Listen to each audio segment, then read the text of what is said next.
Hello అండి. Welcome back to our channel. ఈరోజు వీడియోలో పెప్పర్ చికెన్ చేయడం కోసం ఇలా మసాలాని వేయించి, దంచి, పొడి కొట్టి ఎలా తయారు చేయాలో ఈ వీడియోలో చూద్దామండి. ఇది చాలా సింపుల్‌గా ప్రిపేర్ చేసుకోవచ్చు. ఈ ఫ్రై చేయడం కోసం హాఫ్ కేజీ చికెన్ తీసుకొని శుభ్రంగా క్లీన్ చేసి పక్కన పెట్టుకోవాలి.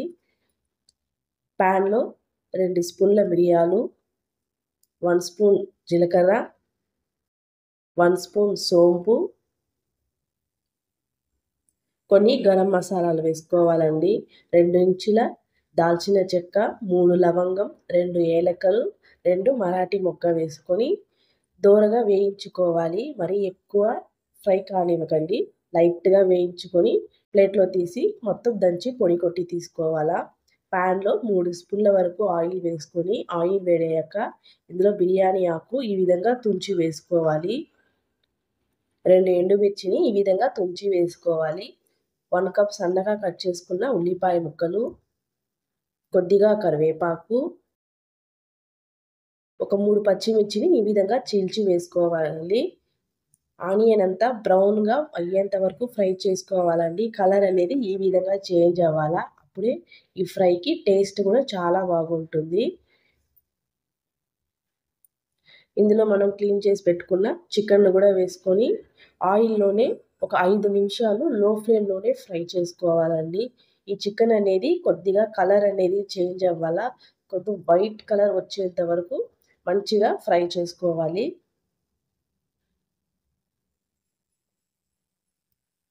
ఇందులో రుచికి సరిపడా సాల్ట్, హాఫ్ టీ స్పూన్ పసుపు వేసుకొని అంతా కలిపి మూత పెట్టి 5 నిమిషాలు లో ఫ్లేమ్‌లోనే ఈ చికెన్ అంతా మనం మధ్య మధ్యలో కలుపుకుంటూ ఉడికించుకోవాలి.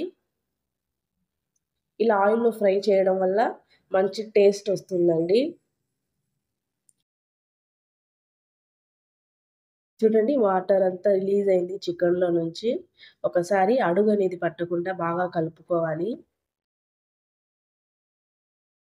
ఇందులో 2 స్పూన్ల అల్లం వెల్లుల్లి పేస్ట్ వేసుకోవాలి.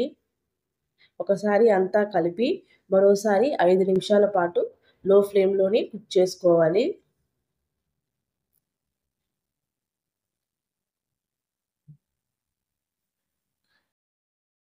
చూడండి వాటర్ అంతా రిలీజ్ అయ్యి చికెన్ అంతా బాగా ఉడికి ఆయిల్ అంతా కూడా రిలీజ్ అయిపోయింది. ఒకసారి అంతా కలిపి ఇందులో కొద్దిగా స్పైసెస్ యాడ్ చేసుకోవాలండి.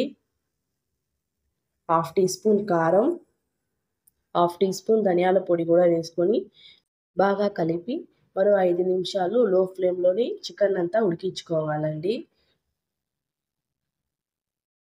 చూడండి చికెన్ అనేది 75% వరకు బాగా కుక్ అయిపోయిందండి. కొద్దిగా వాటర్ వేసుకొని ఒకసారి కలుపుకోవాలి. మనం ముందుగా ఫ్రై చేసి దంచి పెట్టిన మసాలా కూడా ఇందులో వేసుకొని కలుపుకోవాలి. ఈ మసాలాలంతా బాగా కలిపి మూత పెట్టి 7-8 నిమిషాల పాటు లో ఫ్లేమ్‌లోనే మధ్య మధ్యలో కలుపుకుంటూ చికెన్‌ని ఉడికించుకోవాలి. అంతే అండి. చికెన్ అంతా పర్ఫెక్ట్‌గా కుక్ అయిపోయి ఆయిల్ అంతా సెపరేట్ అయిపోయింది. ఇందులో కొద్దిగా కొత్తిమీర వేసుకొని కలుపుకుంటే మన పెప్పర్ చికెన్ రెడీ అండి. ఈ పెప్పర్ చికెన్‌కి మనం మసాలా అనేది వేయించి పొడి కొట్టి వేయడం వల్ల మంచి టేస్ట్, మంచి స్మెల్ వస్తుందండి. అంత బావుంటుంది పెప్పర్ చికెన్.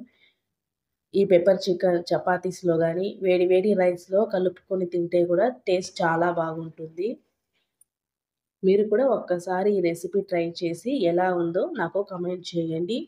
ఈ రెసిపీ నచ్చినట్లయితే ప్లీజ్ ఈ వీడియోని లైక్ చేసి ఫ్రెండ్స్ అండ్ ఫ్యామిలీకి షేర్ చేయండి. తప్పకుండా సబ్స్క్రైబ్ చేసుకోండి. Thank you for watching.